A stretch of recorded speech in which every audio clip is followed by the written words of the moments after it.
Parallel lines. Now before I go to parallel lines, just quickly look at any two lines. There's any two lines, random lines. Okay, and then those two lines have another line crossing them. That line crossing them is called a transversal. A transversal. Right, trans means across. Across. Like in transport. Transport means to carry across the country. The Trans-Siberian train is the train that goes across Siberia. A transatlantic cruiser is a cruiser that goes across or over the Atlantic Ocean.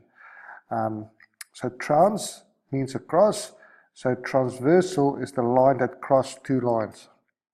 When I have that, and we want to talk about some angles, then we can talk about corresponding. So if I say corresponding angles, it means they are in corresponding positions. So the first thing I'm going to look at is corresponding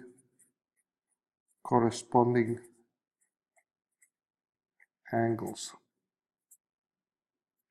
Now, corresponding angles find themselves in the same position according to the transversal. So if I have these two lines, this and these two are corresponding because they are in the same position. So if that's a transversal, then the other two lines, it will be, let's say, if we look at that as up, it's the right bottom side.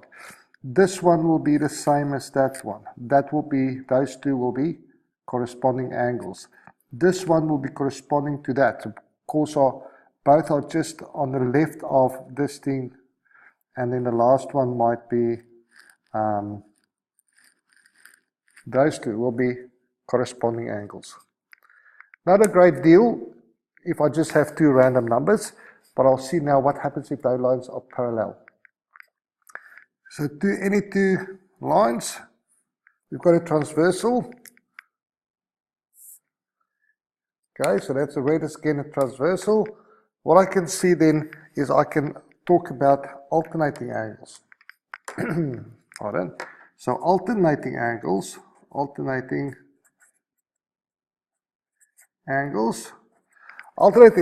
are on opposite sides of the transversal. Okay, so if this is one angle, the transversal of that will be this angle. Sorry, the alternating angle will be on this side. And this, if this is an angle, then this one will be its transversal. Oh, sorry, it's alternating angle. So it's on the other side of the transversal line. So the alternating angles are angles that are on alternative sides on the other side of the transversal.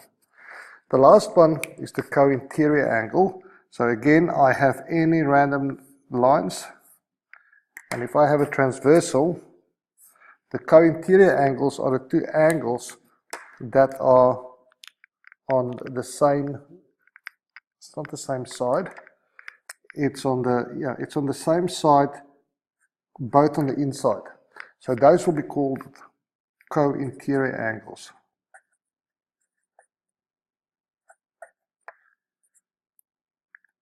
Right, that should be S's. So that is what we understand under corresponding angles, alternating angles, and co-interior angles.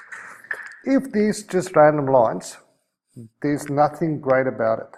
However, we are working with parallel lines. If I have two parallel lines, when I have two parallel lines, it means that my parallel lines will never cross. That is, so one of these, they will never cross. They're like train tracks.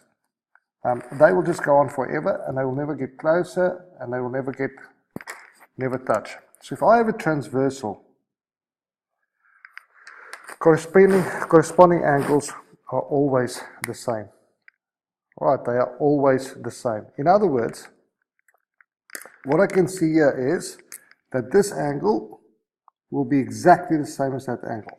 always. And you can go and measure if you want to. This angle will always be exactly the same as that angle. This angle will always be exactly the same as that angle. And this angle here will always be exactly the same as that angle. If I use corresponding angles in my calculations, I need to have a reason. And the reason will be looking like this. So the code of the reason for corresponding angles looks like an F. And just remember, those are the parallel lines, and that's a transversal, which means those two angles are the same. And if you look at that, you can see where it comes from. If you imagine that is the F, the two on the same corresponding sides are the same. Let's have, if I have alternating angles on two parallel lines, what does that mean? So there's my transversal, which is a straight line. Okay, the alternating angles will always be the same, which means that this angle and this angle will be exactly the same. See, in this case it wasn't, because of the angle, because these two lines were not parallel, that angle was much smaller than that angle. You can actually see it. In this case, my alternating angles, so the angles on opposite sides of the transversal equals, and you can see that this one also equals that one. So it works both ways. Alternating angles, the symbol, the code, the reason that we're going to use in our calculations looks like a Z. So Z, there shows that those two lines are parallel, and that is the sign. That's actually not the Z. Either one will do. So it can either look any one of those two, probably not that one. I will accept that. And some books, they even make this an N. Doesn't matter, as long as you can indicate that. Now, co-interior angles are a little bit different than those two, because alternating angles, we say if they're exactly the same, we say they're congruent. So just the right word, congruent. Congruent, which means exactly the same. This equals exactly the same. Exactly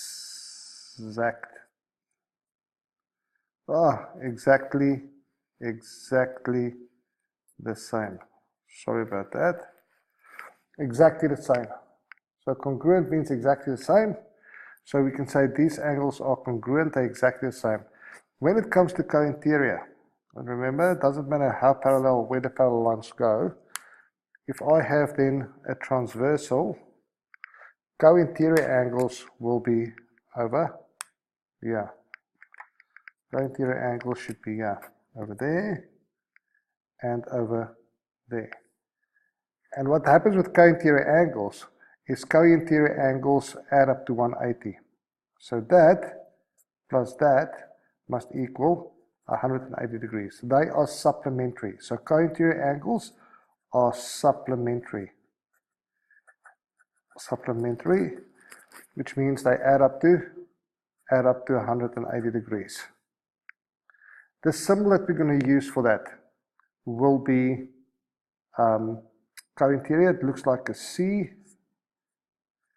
or it can also look like a U. It shows the two parallel lines, and we're talking about the two angles on the inside. So any one of those two will work. So that is the alternating angles, the co-interior angles. If I have a quick look at my summary, so with parallel lines, corresponding angles, that's the symbol. Alternative angles, or alternating angles, alternative angles is a Z. Co-interior angles, it's either C or a U. Because remember, they are supplementary, they are congruent.